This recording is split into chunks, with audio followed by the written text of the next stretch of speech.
الحمدللہ رب العالمین والصلاة والسلام علی سید المرسلین اما بعد فاعوذ باللہ من الشیطان الرجیم بسم اللہ الرحمن الرحیم۔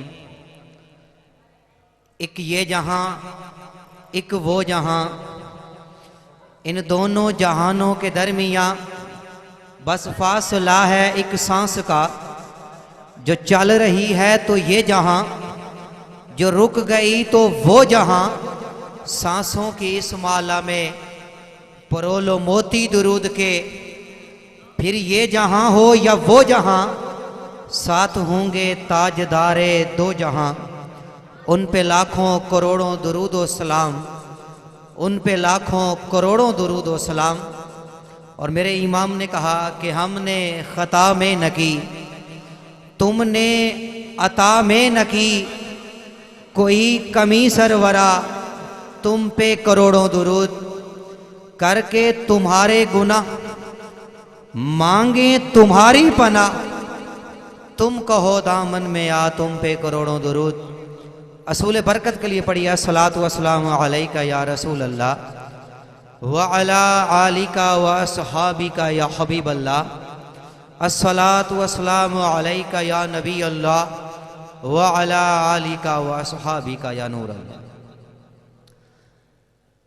ایک بات ذہن میں بٹھا لیجئے، جب بھی کبھی مسجد میں آنے کی سعادت ملے تو یاد آنے پر اعتکاف کی نیت کر لینی چاہیے۔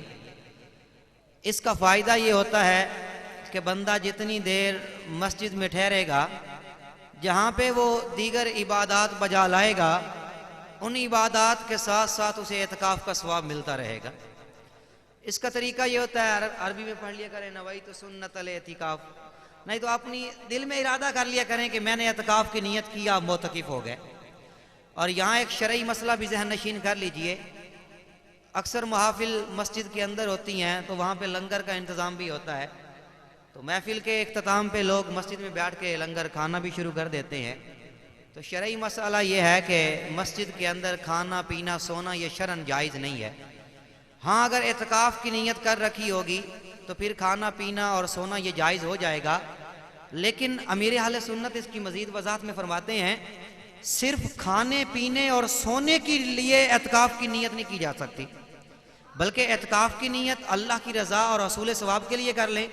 اب کوئی سی عبادت کر لیں، یعنی ایک بار درود پاک پڑھ لیں، اب چاہیں تو کھا پی اور سو بھی سکتے ہیں۔ درود پاک پڑھنے سے پہلے ہم نے کچھ اشعار پڑھے۔ میرے امام فرماتے ہیں کہ ہم نے خطا میں نہ کی، تم نے عطا میں نہ کی، کوئی کمی سرورا تم پہ کروڑوں درود۔ اب ذرا اس کو سمجھیے، امام کہنا کیا چاہتے ہیں؟ امام نے اپنی ایک تو عاجزی ظاہر کی ہے اور دوسری یہ حقیقت بتائی ہے کہ یا رسول اللہ صلی اللہ تعالی علیہ وآلہ وسلم، دن بدن ہمارے جرم بڑھتے جا رہے ہیں، دن بدن ہماری خطائیں بڑھتی جا رہی ہیں، دن بدن ہمارے گناہ بڑھتے جا رہے ہیں، دن بدن ہم آپ کی شریعت سے دور ہوتے جا رہے ہیں، یعنی ہمارے جرموں کے اندر کوئی کمی نہیں ہو رہی، لیکن آپ کی عطائیں ویسی ہیں، آپ کی عطائیں اور بڑھتی جا رہی ہیں، آپ کی عطاؤں میں کوئی کمی نہیں ہو رہی۔ ہم نے خطا میں نہ کی، تم نے عطا میں نہ کی، ہم نے خطا میں کوئی کسر نہ چھوڑی اور تم نے عطا میں کوئی کسر نہ چھوڑی، تم پہ کروڑوں درود۔ اور پھر آگے کیا فرماتے ہیں؟ لگاتے ہو اس کو بھی، ہم نے خطا میں نہ کی، تم نے عطا میں نہ کی، کوئی کمی سرورا تم پہ کروڑوں درود۔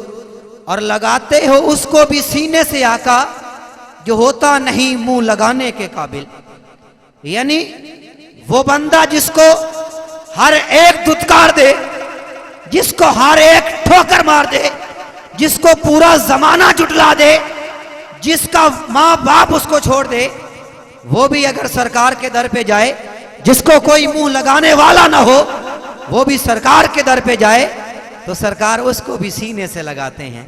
اسی لیے امام نے آگے کہا کہ تجھ سے چھپاؤں منہ تو پھر کروں کس کے سامنے، کیا کسی اور سے بھی توقع نظر کی ہے؟ یا رسول اللہ اگر آپ میرے شفیع نہیں بنو گے تو پھر مجھے بچائے گا کون؟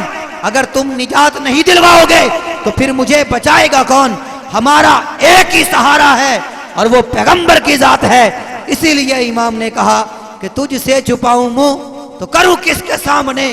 وہ کون سا در ہے کہ جس در پہ جا کے ہم ٹھوکریں کھائیں؟ ایک یہ در مصطفیٰ ہے جہاں شفاعت کی امید ہے، جہاں نجات کی امید ہے، جہاں کامرانی و کامیابی کی امید ہے۔ تبھی امام نے کہا کہ تجھ سے چھپاؤں منہ تو کروں کس کے سامنے؟ کیا کسی اور سے بھی توقع نظر کی ہے؟ تو پھر یہ محبت کا تقاضا بنتا ہے کہ پیغمبر کی ذات پر کثرت سے درود و سلام پڑھا جائے۔ اصول برکت کے لیے پھر پڑھیے الصلاۃ والسلام علیکہ یا رسول اللہ وعلی آلک واصحابک یا حبیب اللہ۔ صرف 3 سے 4 منٹ توجہ دیجئے گا، مختصر پیغام، اس کے بعد انشاءاللہ ہم علمی خطابات کا سلسلہ جو ہے اس میں جائیں گے۔ چونکہ